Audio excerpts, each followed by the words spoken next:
Alors, je vais revenir sur un phénomène tout à fait récurrent dans les salles de cinéma et dont je ne comprenais pas tout à fait la portée. À savoir que dès qu'un film comporte la mention fin, ou vienne, peu importe, les gens se lèvent et sortent. Alors que cette mention ne signifie pas que le film soit réellement terminé.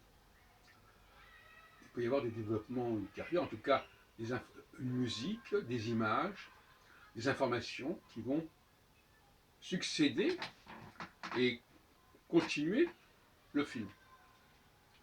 Alors, comment se fait-il que ce syndrome final se soit généralisé? Il ne me semble pas qu'autrefois il en était ainsi, d'autant plus que les lumières ne se rallument pas à ce moment-là.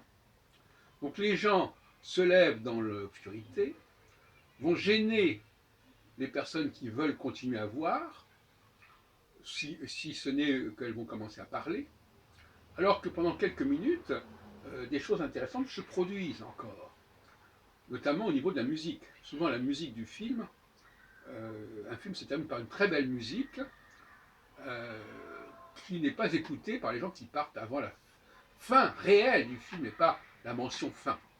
Comme par exemple hier j'ai vu le film, c'est quoi ce film? Oui, sur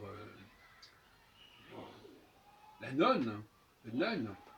Il y a une très belle musique de film à la fin du film, tout à fait remarquable, j'apprécie beaucoup. Et il fallait rester au moins 3 ou 4 minutes après la mention finale. Alors qu'est-ce que ça signifie? Ça signifie que finalement les gens ne perçoivent la réalité qu'à travers des signaux. Donc, pour savoir si le film est terminé, eh bien, du moment qu'il est marqué fin, c'est que le film est terminé. Même si la réalité n'est pas celle-là. Donc, il y a une espèce de déclic, fin, toc, fin, je me lève. Et pourtant, je vois, quelque part, que le film se poursuit. Que, en tout cas, oui, il y a des informations qui continuent à être fournies. Il y a un matériau qui est fourni, qui peut durer plusieurs minutes. Le nom des acteurs, la musique, parfois un générique de fin de film qui est très étudié, très élaboré. Et ça, c'est une espèce d'épidémie qui s'est étendue et qui est systématique. À la cinémathèque, c'est un peu moins vrai, mais le mal se répand.